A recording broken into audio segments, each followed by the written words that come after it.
જુલાઈ 2026માં અમેરિકાની ઇકોનોમીમાંથી 26,000 જેટલી જોબ્સ ઓછી થઈ ગઈ છે. તેની પહેલાના 4 મહિનામાં જોબ માર્કેટે પોઝિટિવ ગ્રોથ દર્શાવ્યો હતો, પરંતુ જુલાઈના આંકડા એવું બતાવી રહ્યા છે કે જોબ માર્કેટ હજુ પણ સ્ટેબલ નથી થઈ રહ્યું.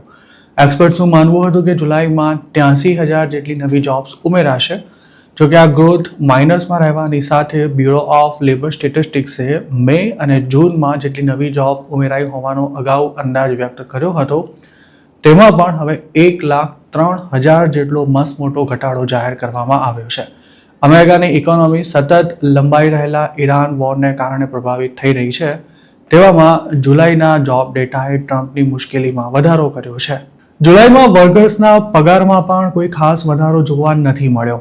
મતલબ કે જૂનની સરખામણીએ તે માત્ર 0.8% જેટલો પોઝિટિવ રહ્યો છે, અથવા જુલાઈ 2025ની સરખામણીએ તેમાં 3.2% જેટલો વધારો થયો છે.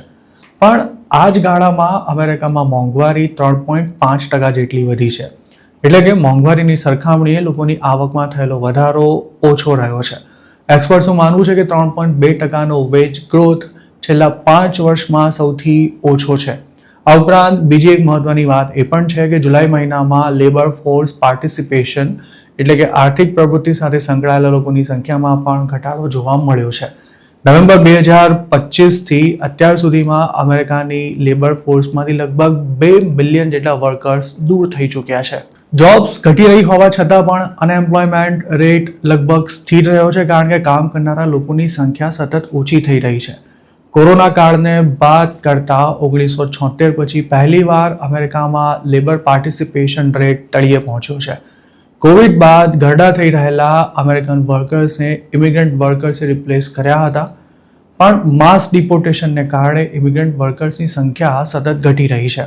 આ ઉપરાંત એમ્પ્લોયમેન્ટ ટુ પોપ્યુલેશન રેશિયો પણ મે 2014 પછી પહેલીવાર ઘટીને 58.9% પર પહોંચ્યો છે.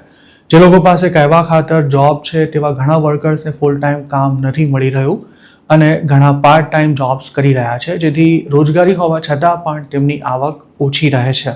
જુલાઈમાં રિટેલ ઇન્ડસ્ટ્રીમાંથી 19,000 નોકરીઓ ઘટી છે, જ્યારે ફાઇનાન્શિયલ ઇન્ડસ્ટ્રીમાંથી ઓછી થયેલી નોકરીઓનો આંકડો 14,000 જેટલો થાય છે. લોકલ ગવર્મેન્ટ સાથે સંકળાયેલા વર્કર્સની સંખ્યા 50,000 જેટલી ઘટી છે, પણ સમર બ્રેકને કારણે થયેલો આ ઘટાડો ટેમ્પરરી હોવાનું કહેવાઈ રહ્યું છે.